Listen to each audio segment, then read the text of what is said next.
Hello, Daddy. Hello, Kingpin Daddy. Spoilers for Hawkeye episode 3, 4, 5, and 6, because me and George have had early exclusive access on Disney++. We've seen the rest of the Hawkeye. Imagine series. it's like Johnny English. It's like Johnny English. Like we talk about MI7, and there's a secret service within the it's a secret service.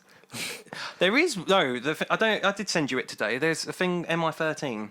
Like, what the hell's that about? I never heard of it until that post. They deal with crimes against just hating a 13th Doctor, which you should not do. Oh no. Oh no! Oh no! No! Oh yeah, no. because Doctor Who said the word multiverse. So Doctor Who, maybe she's the sick villain and the Sinister Six.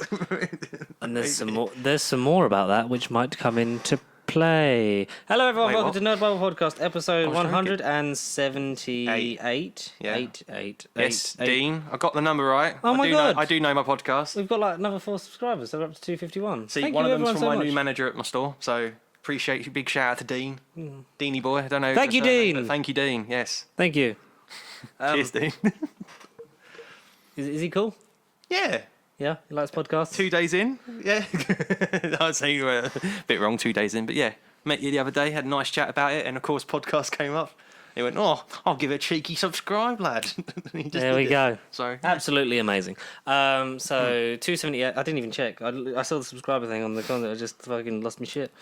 Oh my God. Yeah, 178 because last week's Kit Harington Saves the Day is doing above average, but still below like our old average. So, but we're getting back up there. We're ending on a high. Fair enough. Ending on a high. Fuck yeah. So some stuff happened this week. Episode 5 of Doctor Who, the Doctor Who Flux. Dr. Hugh Grant. Yeah. What in the Flux? Survivors of the Flux, or What the Flux, or and here's Vinda. Yeah, here's Vinda. Featuring Vinda. And the Spider-Man tickets are booked. You have yours Yes, booked? if you haven't somehow got your tickets, then good luck, because if you're in America, it crashed within like 12 hours, something stupid. And when the Cineworld Act decides to not be cunty about the whole group system, then I can do mine, so I that's agree. fine. I agree. Because they never sent Connor the email for changing his group, and the group system was introduced, so he's just stuck as a 2. So, and then it won't let like when you go there in person, and if you're not a group thing, it will just be like a £2 charge to basically pay the difference because you're going to a different. Yeah, because you somehow can't do it over the app, but whatever. Yeah. And it just goes, no, you're not allowed to do it. Not here. Oh no, me and my wife Rose Leslie. We tried to see Eternals last night, and I got I tried to get tickets for Spider-Man No Way Home, the movie film. I'm not in it, but I might be in sequels. We got that. We had something else that happened. Hawkeye. Also, we didn't talk about Hawkeye last week, but episode 3 was out today. Yeah, so we're going to talk episode 1 and 2 in depth. Connor has finished episode 3. I have seen. There's reason to be excited about it. I have seen tweets about episode 3 and some of it. I'm loving it. I'm loving it. So far, yeah. It's like McDonald's, I'm loving it. Usually Disney Plus shows, they get about 3 or 4 episodes in, and that's when you find the weak point. You go, that's... A lot of people saying that Hawkeye's their favourite Disney Plus show. I can't fault that at the minute, not just because of the potential things that could be coming or got teased in the latest, but I do think it is a solid show and everyone's on fine form. I really just enjoy it and their chemistry. Yeah. Between Steinfeld and... Renner. Jeremy Renner, there you go. Yeah. But yes, I'm George. I'm Hawkeye. Yes, he is Hawkeye. He's Lucky the dog. And but Peter Dog. I haven't got to that scene. All right. No. Yeah. But I like how so we're going to talk about all the pop culture shit and giggles and maybe have some giggles and shits. I fucking hope that doesn't catch on as a catchphrase. Giggles and shits. We'll do Doctor Who last. Doctor Who. Yeah. Well, no, we'll do it in a minute. We'll do it like second. Because we got. What are we beginning with? Before we get into the whole Spider-Man news. The Spider-Man news. Because you were talking about the multiverse and the Doctor's going to end up in the multiverse and be in the Sinister Six. It got confirmed. It could happen, really, because Sony Pictures the television arm of Sony Pictures Television has finished the acquisition of Bad Wolf Productions. Oh, of course. Yeah, you've mentioned that. Oh, I totally didn't think about that. They're full-on partners now. it's going to help a lot more with them reaching international markets instead of them having to co-produce with HBO Max. It's going to give them more of a footing into that kind of thing. And obviously, it's still based in Wales. It's not going to be like we're moving Doctor Who to Hollywood, but it could have an impact on the budget, its reach, its availability, where it could go. Blimey, okay. So that's cool. I hope Amy Pascal's not anywhere near it. No, because she won't be. It won't be because she's going to fracture the universe, and then Doctor Who's still owned by the BBC. It's a co-production because BBC doesn't make enough money off of television licenses, so that's why all dramas are co-productions. It's like when we go over the Tom Holland contract, like originally for Spider-Man, like we have to do a refresher course. Be like this is what happened originally, and then this is where we are now. So the BBC. Like BBC Studios and Bad Wolf Productions will be co-producing it. It's not fully under BBC Wales anymore. Yes, how that'll affect it, I think, like we said before, Wales will still be a part of in terms of locations and where it's based. I wouldn't be surprised if the set was Spider-Man getting filmed in Wales. I'm not against it. No. I think the sets like the TARDIS and that will still be down at the Rocklife Studios. I wouldn't be. Yeah. Do you think we'll see it on Avengers Tower one day? Not in Spider-Man, but in any other future John Phase 4 Barrowman movie. falling off of Avengers Tower. And no TARDIS there to rescue him. Yeah. Would we ever get a Dalek? Would we ever get Spider-Man against the Dalek? I know, because we got the Daleks in Lego Batman movie, didn't we? So there's a thing, but they weren't voiced by Nicholas Briggs. No. The one time that Nicholas Briggs loves Doctor Who. He loves it so much he created a Doctor Who company. Like he created Big Finish because he loved Doctor Who so much. Yeah. And even he didn't voice the Daleks in Lego Batman. Maybe they didn't. I feel like it's some kind of legal thing because I feel like the movie Daleks have, the Cushing ones are a different territory to the proprietary Terry Nation. Even though they were based off the Paradigm ones. Is it a thing of we can? For the Daleks in movies have to be voiced by someone? I don't know. Contracts. We're not behind any of them. Speaking of contracts, we might do if you keep getting nice new managers that keep subscribing. Spread the word. If we're talking about contracts, we're talking about the as yet to be confirmed for real, but seemingly very real because it's come from Amy Pascal's mouth. 80%, but we also need to take a huge pinch of salt because it's Amy Pascal's news that there is another Spider-Man trilogy in the works. Whoop, whoop, yeah. Which we've kind of speculated all year long. We've wanted this, ideally. I think it will still play into the three trilogy act. There will be this one. Hopefully, is going to be just them in New York and less space stuff. Yeah. I'm not against Spider-Man interacting with the Avengers because I love that he's not a mainstay in there. No, but I feel like, not to predict for No Way Home, I feel like after we eventually get through No Way Home, he'll then realise, look, I don't need an Iron Man. I don't need an Uncle Ben. I don't need, another role model. I could just be myself. I don't need a Doctor Strange. Yeah, exactly. I'm going to just reject any doctors, any blue boxes I'll find, and I'll just be your friendly neighbourhood New Yorkian Spider-Man. Yeah, without dismissing the MCU or Sony thinking, yes, now he is mine, they'll just gradually use him for Avengers Kang the Conqueror Mania 5, and then he'll be in his movies from now on. And I feel, without easing out the MCU, but I feel like we won't revolve around him as much because he'll be doing his things in his other stuff. Well, yeah, because with the likes of Venom and whatever. We were worried because this was the last solo Spider-Man film in his renewed contract. Yeah, there is still a cameo / crossover appearance. There's a crossover appearance of some kind, whether it's a cameo, extended cameo, or an actual main part. It'd be that an Avengers style movie, or as I think it's going to be. I think it's going to be Fantastic Four. Which, if that doesn't come out on the 4th of April, Future Foundation 2024, then they're missing a trick. So, what do you do if they adapted Future Foundation as the Fantastic Fours? For their first one, as their movie? Yeah, it's like you say, Spider-Man. It's ballsy for the first one. Instead of the blue and black Fantastic Four, is now white and black. They're not really black and white, but it's white and black because it's white primarily. Future Foundation's, it's a strange one. I don't know. I haven't really read the story, but I just know it isn't the Thing in it, then Spider-Man's the replacement. That's all I know. The Thing isn't on the team, isn't he? Yeah, basically something happened to the Thing. To the Thing, like it always does, and a thing happened to the Thing. I wouldn't be against it. I feel like they need to be very sort of basic with the first Fantastic Four movie, palate cleanser for the 2015 movie, not have Doom as the villain. Please, that's all we had so far, not Doctor Doom, please. Yeah. Mole Man. Give us the Underminer in live action. Incredibles Underminer, but in live action. Do that. But yeah, so there's still a team up on his contract, but there was no more solo Spider-Man movies, and obviously that the whole thing with GQ is like he doesn't want to ideally be doing it in his 30s.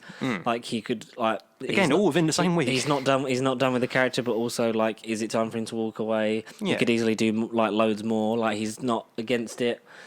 But because Amy Pascal was asked like about like the whole thing, she's like, no, there is like more Spider-Man stuff coming. Like it's not just like the villains and that, like, you know, that shit Morbius movie we're making. It's not just it. Yeah, ain't just him. Don't worry. So and saying like we're getting ready to like start work on the next Spider-Man with Tom Holland. I think like getting ready is a fucking stretch, because I feel like let's at least give Tom Holland a year where he doesn't have to train, do pre-production or do like production on a Spider-Man movie, because he said himself after that and Uncharted he is fucking knackered. The guy's 25. Oh, he gets paid for it, like millions and millions of pounds. Like, yes, he does. That's everyone, yeah. But also, he is a lot younger. Yeah. And the more he does now, like if he fucks himself up now, like that's a long-term effect on the rest of his life. Give him 10 years, then see what happens. Like, he won't be in any Spider-Man in 10 years if he fucks himself up now. Yeah, he's thrown himself into like everything he does, which is good because he had to build a name for himself. Not he doesn't want to just be Spider-Man, but not typecast or whatever. Yeah, but Spider-Man is the thing that he's known for. So, and he's knocking that out of alignment. I don't know. The sound waves look a little bit better. Hello, sound waves. Yeah, there we go. As long as it doesn't break this week, I don't mind. But the guy has said, like in his interviews, like he, Spider-Man will always sort of be a part of him, be with him wherever he goes. But obviously, he doesn't just want to be trapped in the Marvel box, the Sony box, which is good. And, sensible mind. And like what he talked about with the whole because take it with a pinch of salt, because no official statement from Sony or Marvel themselves, because they said like they're still going to be doing co-production. They want it to be the start of a new trilogy, so they ideally they're planning another 3 films, 4, 5, and 6. So hopefully when like he's in college / getting into Parker Industries, and then kill him off either in the 6th one, or ideally do another trilogy like we said, have like the Parker Industries trilogy, but then have him die off at the end of like the first act in the first film, but have him be the mentor to Miles that Tony Stark was to him. Exactly. Have his journey come full circle. Mm-hmm. Yeah. And like let the actor grow older so we can be on that journey with him as well a little bit. Yeah. But give him a year off, because let him be guy's knackered. Don't make him shoot another Spider-Man movie till at least like 2023. You know what? Let him shoot the next Spider-Man with Deadpool. In 2023, he'll shoot his bit for when Fantastic Four comes out. Yes. Definitely on April 4th, 2024, because that's when it should come out. Absolutely, yeah. Shoots that bit then, and then 2024 he'll start shooting the next Spider-Man movie, and then that comes out 25, and that's a 4-year gap, and that's like, it's been that's fresh. It's a nice little gap, because 2017, 2019, 2021. That's the pattern. That's almost Sean Connery at the beginning of Bond he was levels of like. Well, because commitment. 2016 was Civil War. Yeah. Homecoming in 17. Infinity War in 18. Far From Home. Endgame and Far From Home in 19. Yeah, that's 5 movies in 4 years. That's insane. But yeah, he's great. No Way Home is going to be the end. Like, it's the end of a trilogy. It's like that's what trilogies do. They end. No shit. Yes. Because trilogy threesome. I think this trilogy reeks of studio meddling interference. No, from Sony's side, not from, because Marvel have always been the thing of like, we'll make it, you make the money off of it, and that got into the argument for the fucking new contract. I mean, this is all just to benefit their agenda, their universe, and whatever plans they've got to do with Sony, I Craven, feel like they don't Sandman. like. Marvel's thing is like, look, Can we briefly mention as well the 2 Sony movies that have kind of been added to the calendar that we messaged during the week? And I don't know if you saw my comment, but I said that they're going to be Sandman and Rhino. Yeah, they're going to be Sandman and Rhino. We're doing Sandman and Rhino films. Yeah, hopefully Thomas Hayden Church and Paul Giamatti reprising their roles. Why not? Yeah. Because will that be a thing? Because Kevin Feige was clear on the thing of if we're doing do we want to do old villains again when it came to Homecoming, or are we carrying on with and Amy Pascal was like, no, do ones we haven't seen on screen before, do Vulture, do Mysterio, which was a very good decision that Amy Pascal had. Well done, she can have those. Yeah. But and his whole thing was if we have to do Green Goblin again, I can't think of anyone other than Willem Dafoe to do it. True. The same with Dr. Octopus. The same with Electro, Green Goblin, you're for fine. some You've got reason. Hob. Give him a yellow costume. Call him the Hobgoblin. Yellow orangey costume. But yeah, and apparently Electro and Lizard are the same. Like, I can't. See, Lizard, I can agree, but Jamie Foxx turning blue, waking up in some multiverse spell, and like, oh, bitch, I'm yellow. Like, that doesn't work. I don't know.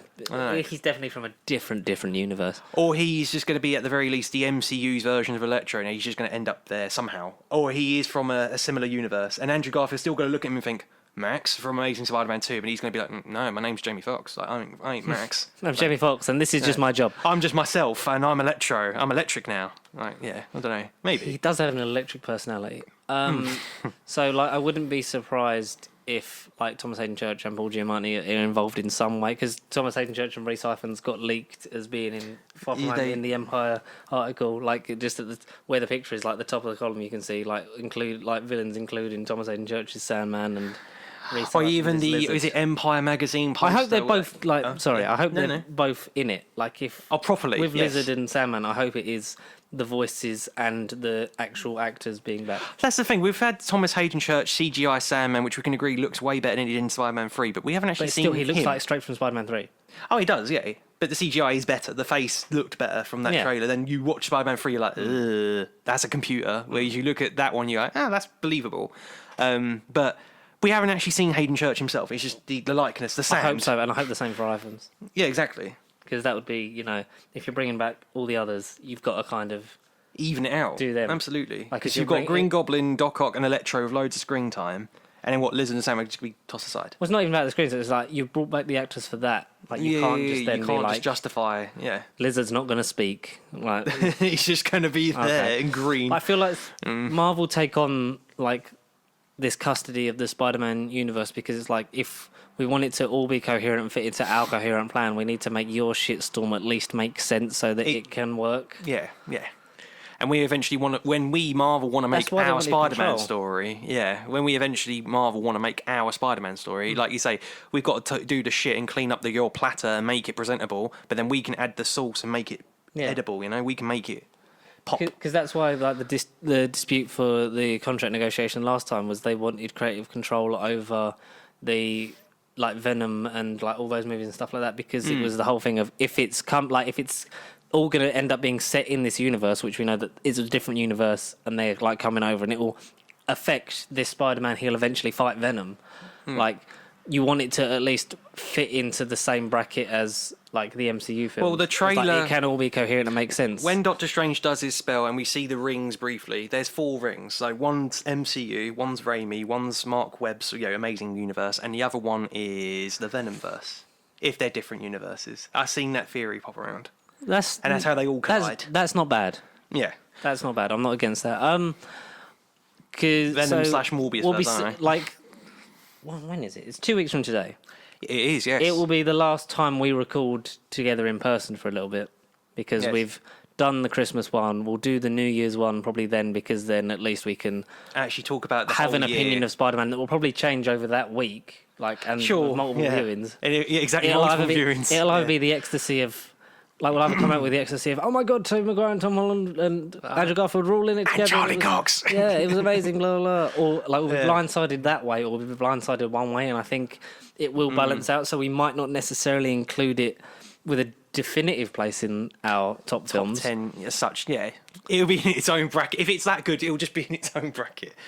Or it'll just be an honourable. Because otherwise, there's no way it's going to go all the way at the top or all the way at the bottom. No. It would be very hard to sort of place it. So I think, because we were saying before we started that it's like, I feel like it's going to be. I can't see it being in my 6 or top 7. 5. Whether we just speak 2021 movies before 2021 ends or post 2022, and we were like, it was a really good movie. I can't see it being in the top 5. Do you have your top I still don't have a number 10? 1. I don't know. I still don't know. Do you know what a rough order? Yeah, I know number 10. Yeah. Up to number 5. And have you the got... top 5, I've got 5 names. I'm just trying to jumble them. And then number 1 is just a grey area. So I've got 5, 4, 3, and 2 in whatever order. And then it keeps changing because, again, I saw something else last night, which would be in the video anyway. And then it was kind of like, oh, I actually enjoyed it a bit more than I did last time. Dune again. You saw Dune again? Yeah. So is that pushing it Potentially, but not significantly. No, but I want to say with that film, I think it might have been in the video anyway, but because of my whole passion project behind it, and if you haven't seen my Dune video that is or will be out at some point, I kind of made it a bit more of a mission on myself, and I put the extra weight on it because I watched every version, read the book, blah blah blah. Like you say, when the video comes out, you can check it out yourself. But obviously, with that weight on it, I looked at it and I had more to think about when I watched it and contemplated it. But I would look at it differently. Say if you haven't seen it, you're not going to see it. I get it. I'll see it. I'll see it when it comes out on stream. It's not a movie that I'm like, oh yeah, must watch. Yeah. No. It's a thing of like, if I had it's not a nothing to Snyder watch- cut. I don't have to buy it for you Christmas. You'll be like, oh, fine, I'll watch it. I mean, I would if you did, but I wouldn't. Yeah, be sort of no. I'd be like, okay. Yeah, sure. Thanks, man. No, I just have to log back onto that just I'd so it doesn't say- fucking break. Oh, absolutely. No, I'd say watch Dune when you can. And I will, I will when it inevitably ends up on Sky Movies or something. Like, I'll give it a watch, but I'm not gonna. Disney Plus or HBO when we get HBO Max. Are we ever gonna get HBO Max? Well, 2022. We won't know. That's like 50 episodes after we do the top 2022 movies. So yeah, we'll see. Yeah. Yeah. So like, so we'll have a very extreme opinion of a Spider-Man. Yeah, of course. One way or the other on December 15th after we've seen it, because we'll do the episode for that day. We won't do it. We won't do spoilers of Spider-Man No Way Home in that episode, and then we'll record the one that comes out New Year's Eve. So it will be Okay. and so we've got like 3 weeks off from December 15th to kind of like gather our thoughts, even though like all that stuff that will come out after is like it's done, it's been done, done in terms of like our jobs do not allow us as much leeway on free time as we'd like in terms of. Not in this Can you record a podcast like 3 days before Christmas? It'd be like no chance. Hell no, Sonny. Yeah, I get that. Yeah. I was just literally going to end it with saying something, but it's totally gone from my mind now. Random things. Fuck. Do it. Shout a word. Fun, random. I can't remember what I was saying, but yeah. So no, it's three other contenders. We're all giving this love to Spider-Man, but we have got The Matrix, Kingsman, and there was something else in December that I was like, oh, we'll talk about this, but I can't remember what. Not Resident Evil. That's going to be poop. And in West Side Story, I don't care about it, but.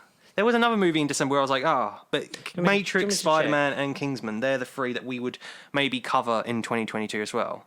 Oh, they'll definitely be covered more in 2022. After Spider-Man, they'll be, Just because we were debating doing it before Spider-Man, just because it was like easier, but like the way it falls. Number one, it isn't. The number one for me is not easy. I've got a joke idea for number one. I think you'll love it if you've seen it. I don't know if you have. What is it? Space Jam: New Legacy. That's the best film. Is that on your list of worst, or like at the bottom of it? Because I've just got a list of like the 20 films I've seen. Yeah. And then like, my honourable mentions, like we'll talk about the ones like if we've got the same sort of ones near the bottom. Yeah. Okay. That'll be our worst because we did like. Well, that's the thing. The 2020 doing all the Harry Potters again, not just. Yeah. But I think some of them are only on like the biggest, like nowhere near us. I don't know. Oh, no, they're on Enfield and. Yeah. But it's Sunday the 5th of December at 20 to 12. I see. I can't because I'm working. So yeah, they're all 1 day showings and at one time, which is a bit shit. That is a bit. Oh yeah. Okay. Encanto, which we'll probably the see. Disney movie. Isn't that coming to Disney Plus? Or is it on there? That's not on Disney Plus yet, so it's in the cinemas at the moment, and I think it's getting a January/February Disney release. Plus release, which January is when Eternals goes on there. Yeah, I was going to say January is like January the 12th or something like that is Eternals. You can still go and see No Time to Die. How? I don't understand. The last show. Wait, is there? No, there's some tomorrow. There's one at 7:30. Should we go? Fuck, there's loads still. When does it go out? James Bond. They probably paid so much for the marketing for that movie. Yeah, they were like, it's like double the length. You've got to have like 25 weeks in the year. Something stupid. What? Hello. Just keep putting it close to your face. Yeah, Because you keep looking into my eyes, Connor. What do you there's see? There's literally still loads of showings of it. 25 weeks or something. Because a film. Was it Clifford the Big Red Dog? Is that the film you wanted to see? That's going to be number one. That's going to be the number one film of the year. Do you think? Without a doubt. Oh, absolutely. Look at that gorgeous thing. The Kingsman. The Electrical Life of Lois Wayne. That's next year, but he does look funny. 355. That's next year. Scream. That's next year. Morbius. Definitely next year. Sing 2. No, that weren't that. Elf. From 2003, yes. Secretly, this has been 2018. We're recording it. Oh, it comes out the day before Spider-Man. Yeah. It's getting a re-release. Yeah. Oh, It's a Wonderful Life. I'm going to have to go and see that. Oh, that's in cinema, is it? Monday the 20th of December. The 20th of December. Oh. Is it a one-day showing or is it... One-day showing. Oh, okay. Yeah. So it's either 7:30 in Harlow or 7:30 and... So it's 7:30 everywhere, but there's also 4:30 ones at the bigger ones, like Enfield and Stevenage, yeah. Okay. Right. Well, that's So it's not It's a Wonderful Life. No. I will go and see that again. That's It's not going to be Die Hard. Downton Abbey, A New Era. Isn't that next year? I thought it was next year. I got a says coming trailer for soon. that the other day. I thought it was next year. Sorry, the server is not responding. Can't find any showing times. God damn it. Do you know what sort of date it was? Fuck it. Fuck the app. Yeah, no, Fuck whatever. this Anyworld app. They need to fix it. No. Maybe the other one I was thinking was Resident Evil, but that's been out in America for like the last month, and I know it won't be that good. Only in America. Do you know what is happening only in America? What's out in America? Christmas. Christmas is happening in America. Oh, in the form New of York City. In the form of Thanksgiving. No, in New York City with our favourite people, Kate Bishop and Oh Glenn wow! Barton. What a You segue. didn't even see that segue coming. No, I was just like, yeah, Thanksgiving happens. It's the most. I like Wonderful the thingies, the posters before. I think I showed you. It was like what all the series was about. It was like grief and like coming to terms with loss. Yes. Race and like injustice was Falcon and Winter Soldier, and Loki was like basically like being controlled, like manipulation and stuff like that. I remember like, that. Yeah. self-healing, and then the Hawkeye one just says it's Christmas. Yeah, it's Christmas. Yeah, legit. That's how it is. Yeah. So episodes 1 and 2 dropped last week. Last week, which was Wednesday the 29th. 9th, the 9th, 8th, 9th. I want to say the 9th. I forget what day it is anymore. Fucking went to Lakeside yesterday. That was busy. I know. I saw your 24th. Fuck, the 24th, not 29th. That was only 2 days ago. Yes, 29th. No, 24th. Fuck me. Yeah. 1 and 2 on the 24th. And then we had episode 3 today. So Connor can speakly spoiler freely. Speakly. Yeah. Speakly to me, boy, about the potential Hawkeye future. episode 3. I kind of know what happens, but I just haven't finished the whole episode yet. We'll talk. We won't do we're not going to break down every single scene from 2 episodes worth of television that were very good. 45 minutes each. Yeah. First one's called Never Meet Your Heroes. Second one was called Hawkeye. Hawkeye, bitch. It's Hawkeye, bitch. And it's just that meme where Michael Scott drives up to the camera from the office and goes, "It's Brittany, bitch." I'm going to go on the app and find it. I'm going to find it. I will. So it is set 2 years after Avengers Endgame. I guess say the furthest point. The furthest point so This is far? the furthest one away so far, yeah. Unless you count the far, far future of Arisham the Celestial. Well, we kind of Tom Baker's just walked into the room, ladies and gentlemen. we kind of know more purpose now as to why Blade was in Eternals. Yeah. The spoiler alert if you hadn't seen Eternals still. I mean, we covered it last week. Yeah. In the form of Mission Impossible 13, Tom Cruise himself in 5 movies' time. MI13, famous comic group that I never heard of. That link was made clear to me today, and it was kind of like, ooh, Yeah. goodness me. Oh, goodness me, Susan, I'm bloody massive. It sounds like Unit, but for Marvel. Oh, we'll get on to Marvel's Unit Unit. later on. But anyway, Hawkeye, nothing to do with that stuff. Hailee Steinfeld, Jeremy Renner. Jeremy Renner finally getting his, time to develop as a character. I mean, out of his all the time to play a deaf man.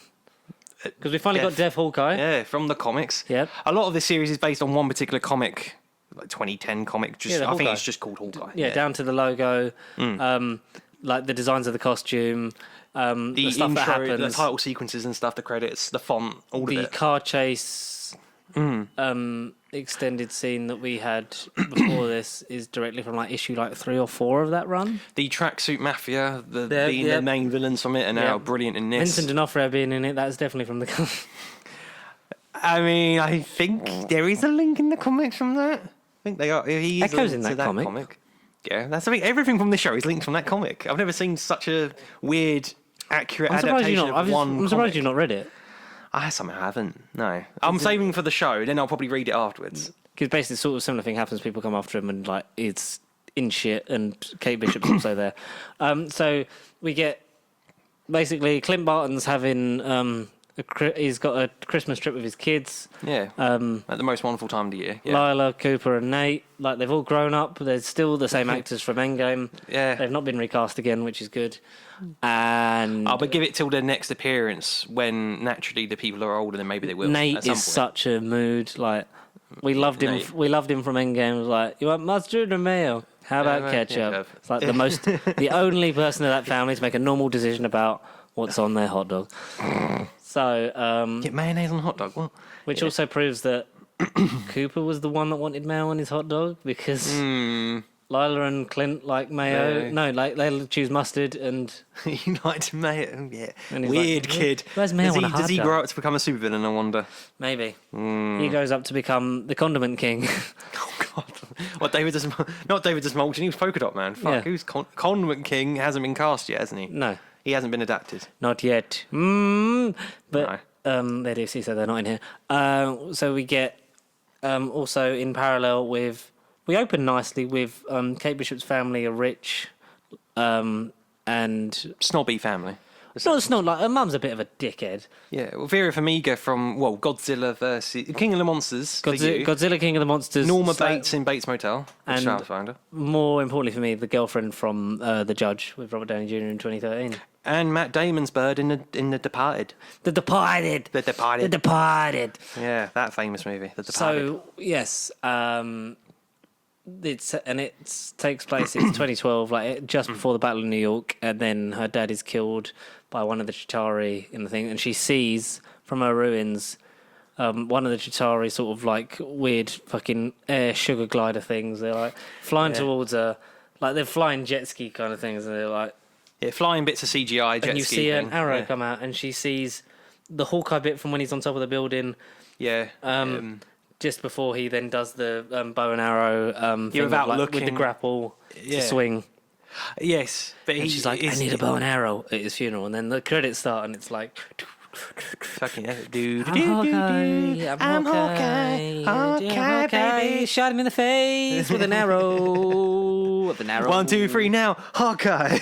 1, 2, 3 now. Hawkeye. Oh, it's good. I like Haley Steinfeld. She's great. We have Jacques, what's his face, swordsman Jacques from the comic. Gilliper. Why- And like that line in the first episode was a bit like so sus. Like, why are you such a fan of swords? It's because it's swordman, Duh. swordsman. But also, Tony Dalton, the actor mainly from Breaking Bad, Lalo Salamanca. Yes, Better Call Saul as well. That's where he's primarily in. But he is in Breaking Bad for a bit as well. yes. But with that famous mustache, that tash. Looks like Ray Purchase. Yeah, he does. Yeah. Ray, have you seen? I mean, we're gonna break rank for a second because like this is. I We don't always mind do. this being copyrighted because this guy who does an impression of Matt Berry and reads a children's story. Okay. If I cut that out, that was Matt Berry impersonator doing a bedtime story. That was Doing Tony Dalton impression as swordsman. That's how Ray bloody Purchase. He's good. Simon Callow's great Yeah, Simon Callow as Arnhem. Armand Duquois the third. Arno, yeah, de Croix. Armand Duquois. Jacques de Croix. With branded honeycomb sweets. I mean, Branded honeycomb sweets. Lie the fuck down and sleep. lie the fuck down and sleep. What if, right? Because later on in the episode, What she has a honeycomb sweet. What if she ate it and she did pass out? What if it was poison candy? What if it was like a knockout chocolate? I don't know. So she breaks we get the bell tower scene. She breaks that. I think from that comic as well. Yeah. So she's being punished by her mother, and they're going to this basically like charity thing, and she notices there's a weird shady underground bit where they're all going and bidding on stuff like Triceratops heads. Ronin's sword, Ronin's rescued sword. from the Avengers compound. No one knows who the mysterious Ronin was. And then there's a costume, and then the tracksuit people blow But out. there's also a random watch, which does look a bit like Stark tech watch. He looks like an Iron Man Tony Stark watch. Maybe. Could it be something significant, or is it just going to be a? And here, our next lot, it's Daredevil's glasses. He's my blind. God. We stole them off the blind man. Could you not? Oh, imagine. Or Kingpin's white tuxedo from the comics. Kingpin's cufflinks. He lost in a battle with Spider-Man that we've not seen yet. That we haven't seen in another universe. Oh, In the universe. Yeah. So the Tracy Mafia track. Kate wears the suit, Ronin suit, and they think she's Ronin. Track her back to her apartment. Like Hawkeye saves her, like when she's like basically like the end of the first episode. yeah. In the meantime, she's rescued like Lucky the dog, and is giving him pizza, and it's like the things, it's like the frames. One-eyed dog. He's annoyed that he's gonna have to stay there for a bit longer because he wants to go home for Christmas with his kids. I mean, he's had a good Christmas by watching Rogers the Musical, which obviously was a Let's visual talk about reminder. that. A visual reminder of essentially what happened to Phase 1. Well, it was mainly 2012 Avengers. Do you know what I like? But Ant-Man was there. Did you not know? He was part of the 2012 Battle of New York. He was there. That was a reference to the original Avengers lineup, wasn't it? Yeah. I thought From it was the great. comics, because so I like that this version of reality, like that we're in now, it's 2025. So for them, it was like it's been 13 like years 13 ago. years. So like not For us, it's nearly been 10 years. Yeah. 2021, yeah. Yeah. We're almost with the audience at this so point. like for them, it's like they they misremember, or like it's stunt Yeah. cast, like for the thing of like we need to balance it out and cast someone else in it, but like they don't remember or get the whole thing of like why the Avengers were there in 2012 and that whole thing. So yeah, we should have said Jacques Devoir is Jacques Ducree. Jacques Devoir. Swordsman. Swordsman is going out with Kate Bishop's mum, and they're going to get married, and he likes swords. There's so many, why are there so many swords He's into everywhere, fencing. Mum? He's into fencing. Yeah. Oh, be careful not to stab your boyfriend in the face. Wait, you stabbed your mum's boyfriend in the face? It's when when they're having that fencing thing, because she knows that he's lying and holding back on his like skill as a swordsman. So she goes to hit him when he's not looking, and he like parries it away without any effort. It's like, no, I wasn't trying to kill him, but I knew he would parry, and I got like basically like I showed that he's a liar. It's like, I showed that he's a liar. it's Yeah. basically like because he's lying to you. I was like, yeah, that's clever, but also like don't swing a sword at your mum's boyfriend if you don't like him. Lie the fuck down and sleep. Honestly, I want Tony Dalton to have that voice now when he talks. Because, you don't know the ending of episode 3. I will get to that. But it might involve a swordsman. Has he got his costume yet? Which one? His swordsman costume. No. He's not purple and pink and Spandex and Tremendously- moustache twirling villain. No, not yet. Well, Maybe that's well. episode 6. Maybe that's even the last one. well, swordsman. Well, if it isn't, hide your wife, because I'll fuck anything that moves toast. I mean, we keep talking about swordsman, but he trained Hawkeye in the comics as well. Yeah. But based He on what doesn't- we've seen so far, he doesn't doesn't know. seem to have that connection yet. Which is good. It's interesting and different. It's one thing different from this comic and Yeah. the MCU's take on things. Because it could have just been like, so Jacques Ducree, my old teacher, that I didn't mention for 3 phases ago because you weren't in I online haven't mentioned spending. it since I was in that basket in Thor 1. But now you're my tragic backstory. Now come to Why, haunt when me. everyone does a Jeremy Renner in the past impression, does it sound like this? I don't know. It sounds like I don't know who I sound like, but definitely not Jeremy Renner. Okay. But yeah, no, that hasn't happened yet. It probably won't happen. But Yeah, one thing different. I just thought of another video I have to show you after this thing ends. But it's a TikTok and it's very loud. Okay. We can't do any more copyright. Go the fuck to sleep. I still think Matt Berry should have been Pip the Troll, but I'm fine with Patton Oswalt. It's fine. Just learn how to CGI him better. Yeah. We've got to get Yelena at some point, because we know that basically the end credit scene of Black Widow was here is Your sister's killer. yeah. You want to know what happened to your sister? Oh, she ain't Russian, sorry. Miss Valentina, Yeah, Madam she's Hydra basically ain't just a Russian. normal, Hello, Italian Natasha. American You woman. want to find out who killed your sister? Well, look at that man. Look at that shit haircut, huh? When you see him, his hair will glow back and he'll look American. When you see him, you shoot him in the face. You know what I liked when it's like, keep on a good side so I can hear you, like that whole thing in Times Square. It's like, what happened? And it's just, he's like, and it's just like all the explosions and like falling. Yeah, through I glass, love and it. he's Yeah, like, it's like, hard to tell. That was quite cool. That he's gone deaf from being in all the explosions. That was quite Yeah. a nice touch. yeah, it's real But then as well. also, why is no one else deaf? well, I say it's real, but What? there you go. That's a very valid point. No, but it could have been, I was in an alleyway and some fucking radioactive lizard bit my ear or something in my earlobe. It could have been something ridiculous like that. Reese Iphans bit me. It could have been, oh my God. And that's just Jeremy Renner saying it. Reese Iphans bit me. No. Yeah, Disney Reese Iphans bit. No. So there's only a post-credit scene for Of what? Black Widow, which is... Oh, only one? There's literally, yes? Yeah, because they don't do the actual... you know the thing when they do the credits and it's all glossy and graphic, and then it ends with the title card, like, you've got the whole thing of, like, it would be, like, you know, like, everyone's names, blah, blah, blah, and, like, Marvel Studios presents Spider-Man Far From Home, and then it would do the mid-credit scene, and then it would go into the black rolling credits. Yeah, the long it ones. just went straight into the black rolling credits for Black Widow. Oh, right. Which pisses off a lot of people on Twitter. It's like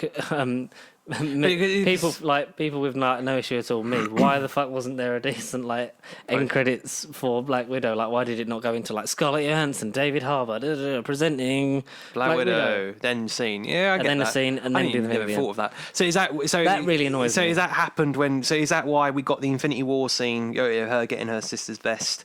Yeah, I reckon is that all that before the credits? That's all before the credits. Right. Okay. Oh, I'm going to show you now, and I'll cut it out if it's too loud, so that we don't get sued. But let's briefly talk about what you expect to come after Episode 3's events. Because a lot happens, but not a lot happens in the first episode. It's basically Episode 1, not a lot happens. Them meeting, they've got to get the Ronin suit back. That's a nice little fun thing with the LARPing stuff. Yeah. Episode 3 does pick up the pace, but so we'll get to that when you've watched it. Give us a brief thing of it. So, Hawkeye and Kate are... yeah, you know Episode 2's ending, don't you, because you've seen it? Yeah, I saw that. So, it sets up... Oops. It sets up the Marvel Studio sound effect. So episode, we'll go cover episode 1 and 2 fully. But one of the things before this show was commissioned is that we were going to get this character in the form of Echo. At the end of episode 2, yeah, that's what it ends with. It ends with Alaquia. I butchered her fucking name. Alaquia Cox. I mean, yeah. As Maya Lopez, who is getting her own show from Disney Plus Day. Yeah. She's got a lot to do with this episode, but yeah, we'll get to it in a minute. You just keep talking. So now I am looking at it. They're staring in a field and they're saying words to each other. Oh, goodbye. Didn't hear you say... this is the thing. Yes, this is the Black Widow scene. Sorry. Yes. Yeah, we're just looking. I'm just showing him the end of Black Widow. Engine starts. I mean, that's very detailed. Wings fold. And black screen. Yeah, black screen. This is great podcast content. It's just us saying nothing, watching something. Yeah, so look, it flies away. Sentimental music plays. Yeah, it's a shame you can't tell us what the track is, but anyway. Then black screen. Yeah, and then straight to that. Oh, right, okay. Yeah. Goes there straight to cast. Like a normal movie. Like the old timies. That was a bit like, and then it's the scene right at the end. But yeah, that's pretty shit. Yeah, not a fan. So yeah, that's the thing. Sorry, carry on with why Kingpin's in it now. Who? What's that? Who's that? I was talking about someone called Echo. Who the hell's a Kingpin? Who's a Kingpin? Why is a Kingpin? Why a king? What's up with Kingpin? Who is he? What's Kingpin? Vincent D'Onofrio's back. What, the one from Men in Black? I mean, the alien from Men in Black. So Men in Black's part of the Marvel Universe. Sugar. What? Yeah, sugar. Yeah, so if you guys haven't got a Netflix account and you haven't watched a thing called Daredevil or Jessica Jones or any of the Netflixy stuff, but mainly Daredevil, the villain in that, the cool bald guy in the big... That cool big bald guy, see? The big bald guy. Well, he's referred to as spaceman, Uncle. Murph. He's Echo's uncle, isn't he? But I mean, he is a spaceman going from one legal property to another. Like, because we had Evan Peters back in WandaVision being like, "Hey, I'm Quicksilver, I'm your brother. Hey, I'm from Foxy." But then it turned out to be one big fucking troll. La, la, la, la, la, la. But this time, it doesn't feel like it's going to be a trick. Yeah. Basically, we see a big hand from a suit, and it's like, that's her uncle, which is Kingpin. And it's referred to later on in the episode as well. Yeah. Yeah, they do talk about Uncle and like, oh, someone's above Echo and like, oh, whoever he is. Like Hawkeye tells Haley Steinfeld that, you know, he's had run-ins with him before and he isn't someone to be messed around with. So Hawkeye's already met Kingpin, assuming that it is him.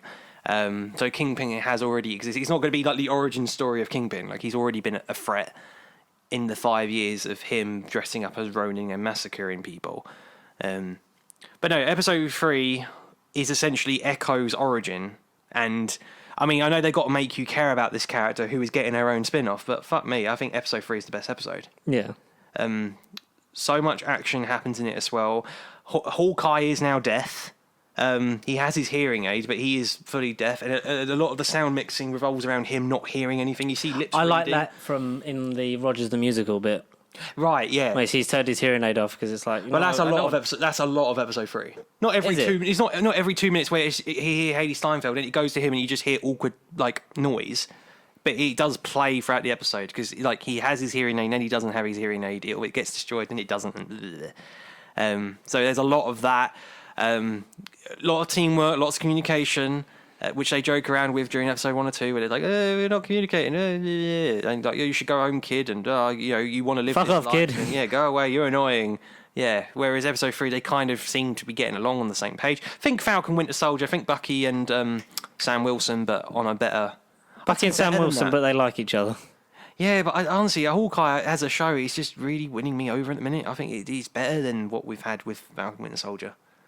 I don't know, Hawkeye is great at the minute. There's nothing bad. All right, and I know it's setting things up where it could elevate the material even more, but it's just solid. No, not a minute wasted. Jeremy Renner's on point, on fine form. He's finally getting his, you know, his closure. If this is his real swan song, then great. And if Haley Steinfeld's going to carry on for the next Avengers and dozens of years, then brilliant, because she's great. She is brilliant. She's got great chemistry, and dude, I think she's great. I think she's going to be a good member of the Avengers going forward. Whether the next or Young Avengers or whatever form of the Avengers, Mission Impossible 13, if that happens, with Tom Cruise and Kit Harington. Did you say Kit Harington? I mean, we'll have Rose Leslie be in it. Yeah, of course. In the post-credits. Oh, a post-credit movie scene. Oh, I like doing one. I did one of them. I had a sword in Mahershala Ali.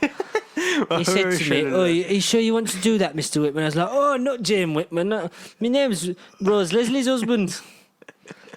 God's sake. Cineworld shares are down to 48 pence. That's bad. Oh, that's awful. What? I have lost £45. God, I should have. Like many things in my life, Connor, I should have pulled out. Jesus. £45 down. Cineworld's investment. Jesus. Yeah, I bought them when they were like 62 pence each. I mean, I'm going to buy loads now that they're 48p. Because I think when Spider-Man comes out... Yeah, it will boost back up. Yeah, hopefully. I don't know. That's quite bad. It's only lost 10p this year. Sorry, finance. Illegal betting. Ad revenue. Free trade's good. This is ad revenue for now. This is all money that I'm going to use to buy that PC. It's why I'm doing overtime. It's ad revenue. I'm not going to sell my Bitcoin because I need that for the house. Yeah. I'm liking it. I think there's been solid, consistent levels of quality of episodes so far. All throughout, yeah. Obviously, I don't think that's going to change once I finish episode 3 because I've enjoyed it a lot. I really like it. Yeah, it's great. It's great. It's good, isn't it? It's good fun, isn't it? And it's good as worried as we were that Jeremy Renner was trying to shoot his wife, bro, it's actually a good show. It's not happening, bro. It's not happening. No, do you just do this, bro? Oh, shit. Oh, no, did you see the beginning of episode 3 when the Russian mafia is talking to Kate Bishop about his ex-girlfriend or something? He's like, "Oh, girlfriend called me." Funny. And he's like asking about is it about the ring or something? He's like, so I called her. She said we'll see each other again, but then I haven't had to call back. What did you do? He said, no, you got to step back and communicate. Like, your problem is you talk too much.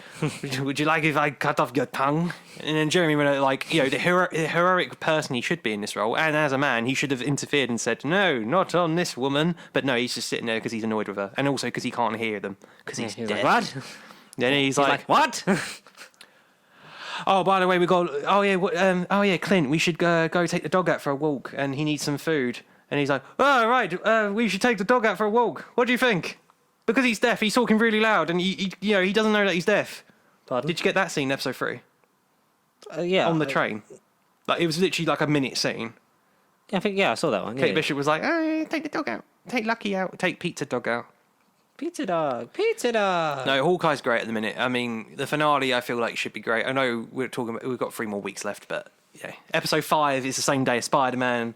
I mean, Spider-Man's he's got to have to overshadow Hawkeye, but Hawkeye, weak momentum. I would have felt with these Disney Plus shows thus far. What? We would have caught the moment. We've been like, and there's your weak minute. But so far, the trail's hot. The flame's still lit. We haven't had a weak moment yet. Nope, not at all. Not at all. It's solid, pretty solid. And considering, like with Loki, I wasn't exactly looking forward or buzzed about a Hawkeye show, but it's proven me wrong. So go and watch it on Disney Plus right now. It's great. It is really doing you a favour. Yeah. And doing you a favour for the future. If things do play out, and hopefully they do in weeks to come. It should be good. I've really enjoyed it. Something that we didn't enjoy as much was this week's Doctor Who. Dum-a-dee-dum, dum-a-dee-dum, dum-a-dee-dum, dum-a-dee-dum. I'm not Bradley Walsh. That's a good video. Who needs more soup? More than me. Take a couple of them for tonight. Are you doing fucking Les Mis? The Evil Dan theme. Hashtag Evil Dan's part of the Doctor Who multiverse. Because Doctor Who has a multiverse this week. That got name dropped. Yeah, just cash. Just like... He's part of the Marvel multiverse. Spoilers for Doctor Who Series 13, Episode 5 is... Survivors of the Flux. If we die in the Flux, then we'll become animals like the Flux. If we fight like the Flux, we die like the Flux. That's what I was trying to do, yeah. If we fight like the Flux, we die like the Flux. And oh boy, that doesn't make sense. It's a Sylvester McCoy thing. Right? Survival, go. It's a good story. Yeah. From like the good end, from the good era of Doctor Who, the great era of Doctor Who. This is really good. I hope they've cancelled it. Come along, Ace. We've got work to do in expanded fiction because we've been fired. The tea's so bloody cold, Ace. You can't get it. I'm not on screen anymore. We're going to do that big finish. You want a staff job? You want a staff job? You don't care what I want? You get out. But yes, I want a staff job. Me, Ace, I want a staff job. You want a season 27 and I want a season 27. I don't care about what I want. Get out. Me. No, so Survivors of the Flux, I'm not a survivor. I feel like I've died this week in Doctor Who. I don't care.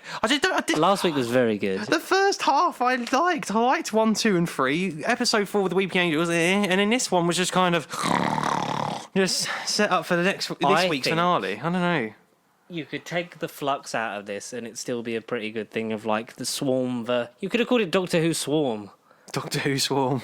Like, if that was going to be a thing of, like, we've got to name it after, like, it's the serialized version. It's like, you could have, like, just had the thing be, like, the Doctor discovering Tecteun. Because, spoilers, it's Tecteun is that woman, Aswok, that she saw for a little bit. It's like, it's not your time yet, go away. And it still wasn't her time, but then, And the one that, quote-unquote, raised her, so is that, basically the Doctor's mother? Yeah, she basically went, like... I'm adopting you. I'm Tecteun. And she's like, and you I'm get the ancient one, and you also get that thing of like because Time Lord science is she's British Tilda Swinton, she's the ancient one.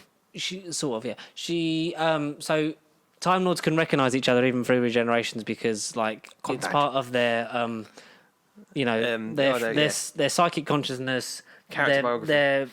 They read each other's character biography profiles, and the fact that their medical science has evolved them to that point of like they can recognise each other. Like instantly. It might take a bit, but like once O reveals himself, all she sees then is the Master. Exactly. Yeah. Like when David Tennant says like, of course I should have spotted there was another Time Lord on Earth years back, but it was the satellites were blocking his ability to recognise him because it was like a big perception filter for the whole world, which is like that's cool, but because she's had all those memories like wiped and fucked about with, and they're in the fob watches. No, that was one of the positives. Yeah, I thought that was cool. I literally thought it was going to end with her opening it, Like, Yeah. it would have been Where she would have been revealed to be Omega all along. It was Omega all along. It was Omega. Not happening. And so, what did the reveal of Tectone give? Not much, because it hasn't been that long since we first heard of Tech. I like the Timeless Children. But the episode? Yes. Yeah, I do. Series 12 was way better than Series 13 at this rate. It adds more mystery. It does. To the character Intrigue. again. It's Spice. Yeah. Yeah. It canonises the Morbius Doctors. It does a lot of kind things, of- and it's- it gives it it gives it another minute, because Stephen Moffat talks about when getting to the 50th anniversary, like no one ever in that room in 1963 ever thought that they would get to that point in 2013 absolutely, yeah. where it was a big 50th anniversary special and still going strong. And his thing was always, you've got to lay down the impotence to get to the 100th. It's the first day of the first day of the next step of the Doctor's life, and it starts here. That was his whole thing in the behind the scenes for Day of the Doctor. And this sort of adds to, because we kind of had lost that. We'd lost the mystery and the edge to the Doctor. We did, yeah. Started to get it back a bit in Series 10, but like by then we'd kind of sort of like learnt a lot about him. We knew his wife. Yeah. And like things like that, and all the family history he'd gone through recently, and all the things. It was kind of more nostalgia heavy. Yeah. And then you didn't feel like you knew who the Doctor was again. Anything new to the lore. With Jodie, that was good. Yeah. And then the whole mystery thing of like that with the Timeless Children, it was like, no, it works. It adds mystery because hopefully we never find out where she come from. Detail. Yeah. No. It's one of the Big reasons Finish why I got to don't have some room for them to do sets in 20 years' time. Yeah, and also that's why I don't want Vinda and Belle to be the Doctor's parents, because then it's a whole thing of like, No. Oh, God, no. we don't want her to find out where she originally came from. We don't want her to like have a timeline as such. You don't want to be able to be like, well, this is the Doctor, they're from this place, they originally came from this planet, it was a Doctor on Gallifrey, blah blah. We've kind of The Doctor Who lore is confusing enough anyway. I know people feel like we've kind of lost a lot of that with the reveal of the Timeless Children. It's like, well, we know now they weren't, but it also raises more questions than it answers. It's like, it does, but then why did the Doctor run away from Gallifrey as Hartnell? Like, why? Yeah. You know, we had that whole stuff with the division. Like, I know we got fucking cock teased with Joe Martin. Yes. The other week, but I also think that was down to COVID compliance, because because people, Big Damn Cast made a good point, as they always do, because they're very good and you should go listen to them. But listen to us first, and then go and listen to a more successful podcast. Basically, that them, when they're in the time storm with the Maury, like when they're all in it, the reason they all see each other is plot wise, because so it can give them that link of like, so they sort of like know where they are and stuff, and it's the familiarity around it, so they know that they're not in that moment. It's like, this is like a dream sort of thing, like this isn't real, like where I am is like a memory, but also because it's a COVID compliance thing, because those four had bubbled up, they were bubbled together. And then you could easily get the pickup shot of the real character it's meant to be, and then add it in. So maybe that's why Joe Martin didn't do that whole scene, because they weren't, like, in terms of getting tests done and stuff like that, it was just easier to add her in afterwards. Yeah, but they just didn't have to keep adding her in. Like, either every have 2 seconds, just be like, it flickers to Joe and goes back to Jodie and carry on with the scene, or flickers to Joe and stays on Joe, and then the scene ends, and then you're back on Jodie, being like, what does it all mean? Where am I? If it was that important, I think we would have seen her last week, would have seen her tonight. I feel like had her in one episode. I think we're going to see her next week. And by next week, I mean this Sunday. 2 days by the time this comes out. Yeah, exactly. It will be answered, and, you know, we'll give you our thoughts next week, I imagine. And, you know. I can't wait to sort of watch it, give it a week, and then be like, what did we think of Flux as a whole? Because I have enjoyed parts of it. I've really enjoyed parts of it. I've been less keen on. Yeah, absolutely. It has its real highs, and it has its lows. The reveal of Kate in the trailer was kind of pointless when you think about it. Oh yeah, in the long run, yeah. Like Matt Strevens, who is the other executive producer and showrunner, like Chris Chibnall's the showrunner, and he's like the Julie Gardner to Chris Chibnall's Russell T Davies. Sure. Okay. The other person who does a lot of the heavy lifting on the production of the show, and he said, like, you know, it's a treat not just for. Basically, there's more than just Kate Stewart in this. It's like big treat for unit fans, not just like for Kate Stewart. Like, there's more surprises in store. Blah blah blah, and there wasn't really. No, because I didn't get nothing. I mean, maybe if the Big Finish audio listeners got loads of things. A definite subplot for the whole series, but the main plot of this episode was Prentice / the Grand Serpent, played wonderfully by Craig Parkinson, basically goes back and embeds himself in the foundation of Unit. Yeah. And working with every person, like building it up. We get the space-time telegraph in the background. That was nice. Yeah.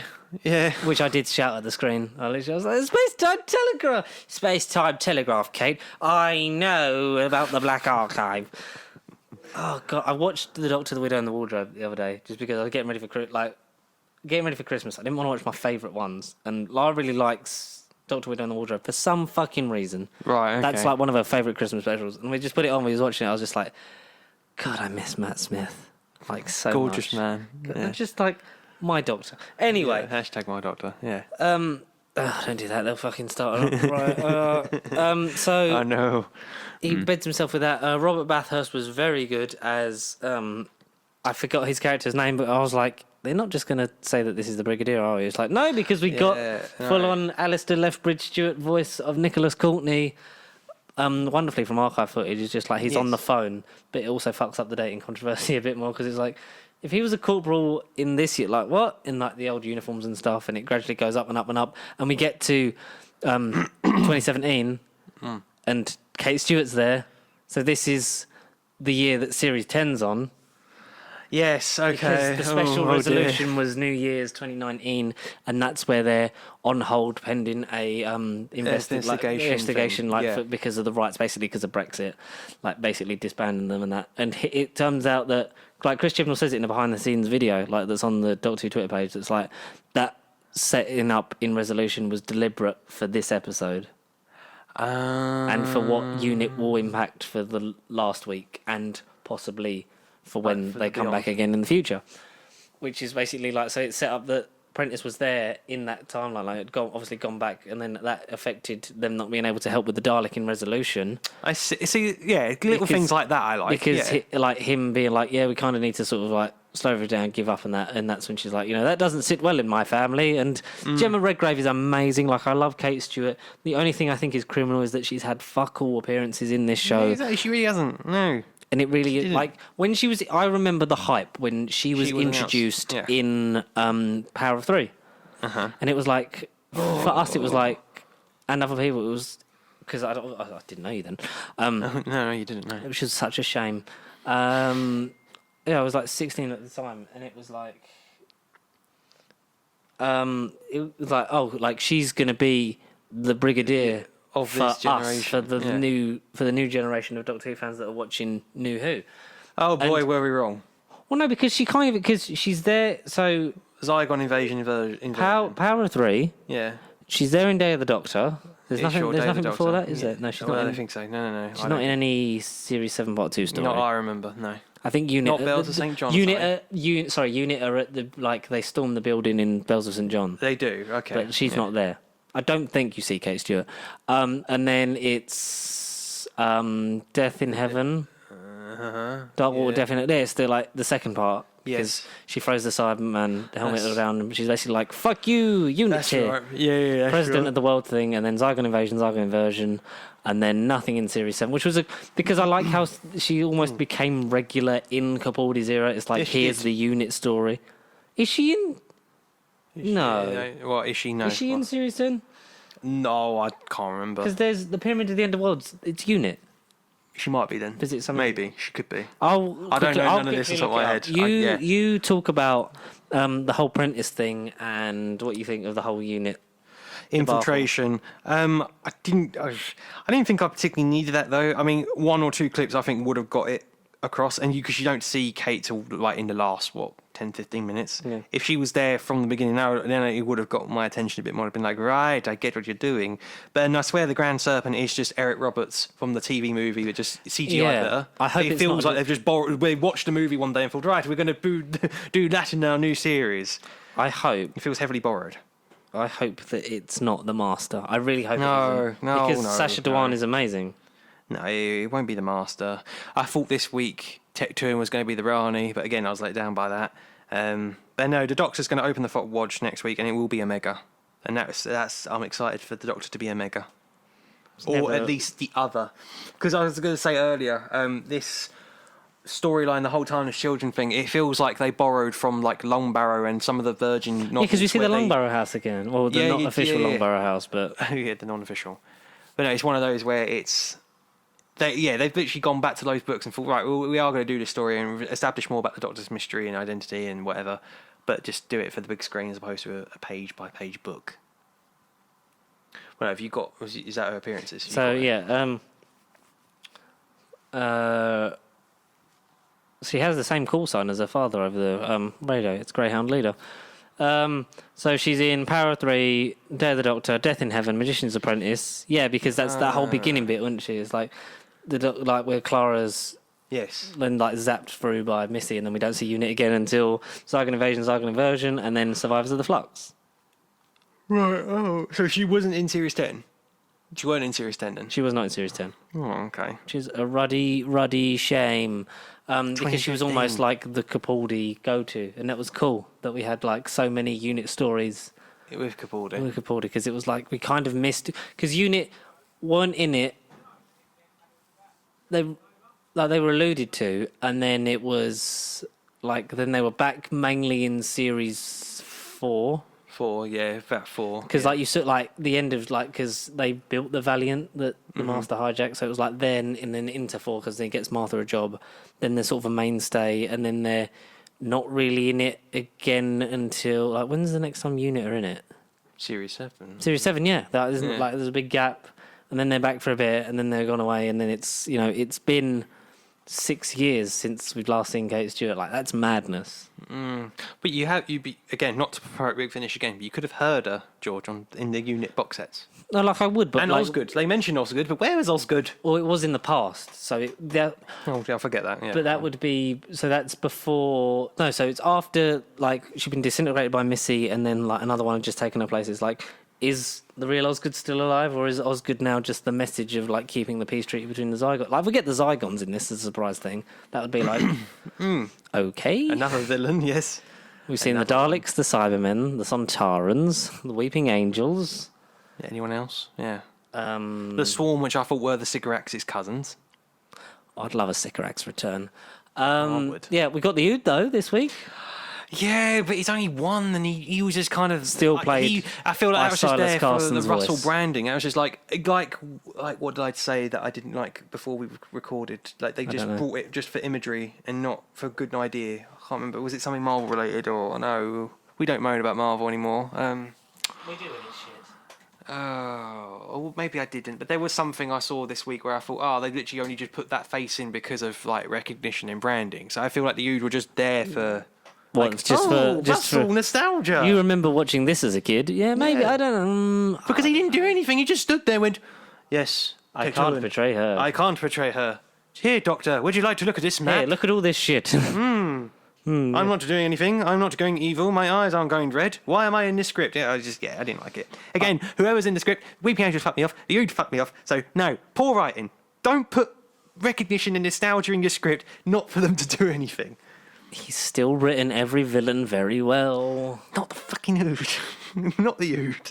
Yeah, but the Ood wasn't there as a villain. The Ood was there as for nostalgia and for branding. Well, the Ood was there because it's like we've got this mask. We should probably use it before it disintegrates into and dust. It's the Michael Myers mask of Doctor Who backstage. It served its purpose because like Tecteun's because we were called to Division, and it's Tecteun that's recalled her because they run Division. It's this big interdimensional spaceship that basically when one universe ends, they cross into the next one. They released the flux into. It sounded like the Celestials. It was very celestial, yeah, because it was hatched on Gallifrey, like the whole thing. They create life, they destroy it, and then it go into the next one and whatever. Division was founded on Gallifrey. Yes, with Tecteun, and we're assuming the other members of the three, like Omega and Rassilon, or Rassilon Barusa, whatever way it is. Yeah, those three. And like it started off as that, and then as it expanded and grew, like more species and stuff have become involved, and like basically like almost like Winter Soldiery shaping history into their way of doing it to put the TVA. So so that planets and people and species become like to the point where they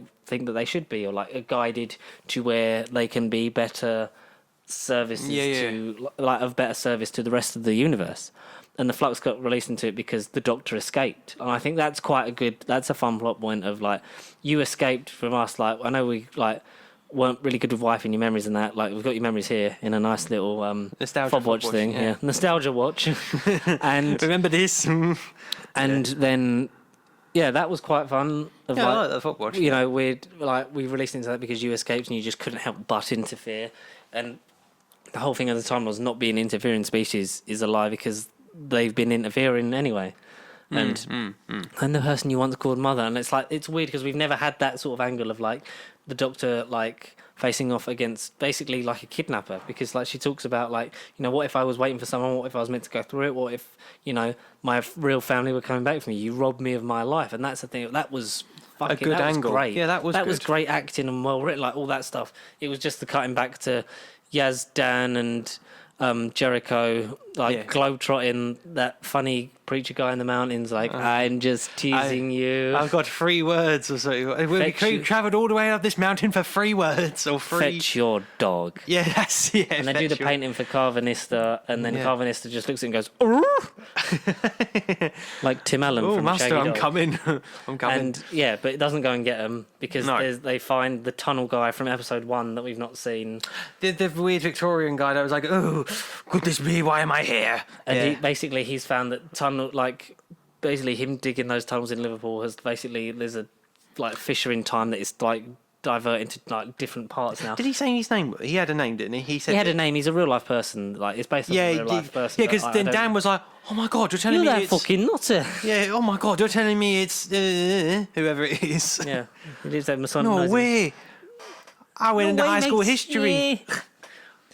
And he, there's a door that's like red, and it's like, there's just death, and people are like, is that Gallifrey being destroyed by the Master? Like, oh, possibly in its own pocket universe. Yeah. Parallel. That reminded me of the WandaVision Agatha room. A because little bit where it was underground like, in the tunnel. Yeah. I still love Jericho. I still love Dan. They need to admit that she's in love with the Doctor, and that's why she's putting up with their shit. Exactly. Give her and purpose. why she's sort of like that line of like, Dan, are you from Liverpool? You never said it. It's like, that's trying to be funny, but that was just a bit like, no, what the it's fuck, a flat love? joke. Yeah, what? I feel like Yaz has been given all of Ryan's old dialogue of ask questions and say really weird stuff. Yeah. And like Toast and Cole was good, but like he wasn't given enough. No. Clearly he was better in Pirates. Yeah. In one scene. He did a lot in one scene. The Vinder, he's still just missing Bell each time. I like how the spaceship Bell hijacked gets recalled by the Lupari because it was a Lupari ship. And then it's how to bridge the gap on the defense, and then they're like almost having a fight, and I'm like, I don't want either of these characters to die. Like they're really cool. Exactly. And then there's the character, was that you? And then we find out that Prentice like had cemented himself within unit and stuff, so that when he got to the highest level of command, he could just allow a Sontaran assault to happen, which is a bit weird if that was just his job to do that and then fuck off. Like I'd like to see how how he gets his comeuppance in next week's story, because all the Sontaran battle stations, literally just a bit like hundreds of thousands of them just appear in the sky. Like, we offer you hope, like launch the attack on the Sontarans. Launch the attack, yeah. Got a bit greedy, even though the flux is happening. It's not wiping stuff out, it's sort of like... I feel like the flux ain't even happening. The flux is just kind of there at this point. It's just in the background. Yeah, because we thought it was everything in the universe will end and the Doctor will have to reboot the universe again. But it's just sort of ravages planets and sort of... It's almost like a parasite that like just drains stuff, like that it once takes the best things and just throws away the carcass kind of thing. Yeah. And I thought that the setup with Tecteun, when she's like, you know... Because I come back, because now you, me, end of the universe, this is personal. I was like, oh, this is the arc for the specials. Like, it's going to be a thing with Tecteun and her sort of having to sacrifice herself to keep that universe alive. Exactly, yeah. But then it's like, no, because Swarm just comes along, touches Tecteun, and Tecteun disintegrates. No, it's like... But that was quite... Because it's like basically the only person she's ever known as her mother, dead. Yeah, but I'm sorry, but what... Well, I don't want to say... Well, yeah, but what a cunt. Just say but yeah, because she was a kidnapper. Yeah, but she was dead, just... totally. Yeah, what a cunt. I'm saying that, like, you know, experiments on them, like, just like your friends, like, you keep around. I was supposed to care about the Doctor's mum. When I was watching a show when I was younger and I wanted to get this question of, oh, who was the Doctor's mum? I was supposed to be like, oh, not just... Oh... But it's just, I just didn't care. And like, it was one of those questions I always wanted to care about. Tecteun was revealed. So 7 episodes ago, we found out about Tecteun. And then Tecteun dies. It's like, I know it's been a couple of years, but like, it's not like we in the grand scheme of a binge, that will take you a day. She was still out there. Exactly, yeah. Until Big Finish again, once this license ends, we'll write loads of stories about it. Oh, they definitely will. They will. You know that. But yeah, it was... I hate when it doesn't focus on one thing. Like, it's also I think that's the biggest problem. While Vinder's like on his love mission, love travel mission. You know, to try and catch up with Belle because she didn't reunited with his Juliet. It's a Romeo and Juliet space story, isn't it? Really, that was quite cute. Like the whole doing the whole message, and then she doesn't leave enough time to do the coordinates, and then he sees. So last time when Belle was with Lake Harrison, whose character had a really long name. Like, they were stealing loads of people in the passengers, and it turns out the people they're stealing, then they're using to build, like, the psychic bridge between beyond the universe to the Division ship. That's right, something like along those lines. Yeah, you're right. Yeah. And that's how they get there, and now for you, Doctor. And it's obviously like, well, the Doctor's still going to be there because the show's coming back. So the Doctor no way, what? I'm sorry. I wouldn't be surprised if it was like a pruning thing, like from Loki, where like you think they're dead. Maybe and it's going to be fed to Omega in antimateriality or something stupid. Just a big helmet floating around. It's for me is one of very middle of the pack. My favourite is still Village of the Angels, followed by War of the Sunshines, because they are. Yes, the whole thing of the Flux is going on, but it's like this is a separate story that you can watch beginning to end. And it works, like, on its own merits, not as in the terms of whole. And then this, because, like, episode 1 was very much, and this is happening, and this is happening. Oh, my God. Stay tuned for this. Yeah. And Weeping Angels. And a girl that was meant to be super important has now just been erased by Weeping Angel. What's all that supposed to mean? Well, stay tuned. It's like, oh. Yeah, so that was like... Big Finish the fuck out of this season. Yeah, so it was just a thing of, like, the Doctor story, the whole globetrotting thing with Dan, Yaz, and Jericho, and then them getting the whole, like... They're in the tunnels with the guy, and there's the real fake doors. Yeah, and, what are you? And Belle and Vinda, and then Vinda getting trapped in a passenger with Di. It's like, I've got a score to settle with these lots, and I'm like, that's quite cool. But I like how Vinda was like, look, I only knew your mate briefly, but like I've got like I'll try and get us out of here. Yeah, you've got someone you need to get back to because you clearly both care about each other very much. And I'm trying to get back to my pregnant girlfriend, so we'll do that. Yeah, I'll do that, yeah. Solid 6, maybe 7 out of 10 at a push. Yeah, for me, Village of the Angels was like a 9. There was only a few bits that if you trimmed it down, it would have been perfect. Village of the Angels, 6.5. I reckon your opinions will change with a rewatch. With the whole series, you're going to be like, But no, I need to do a day of rewatching the whole series in one go without having a week break to ponder. It feels very much like a Netflix or Disney Plus show because you're getting the character posters. It does.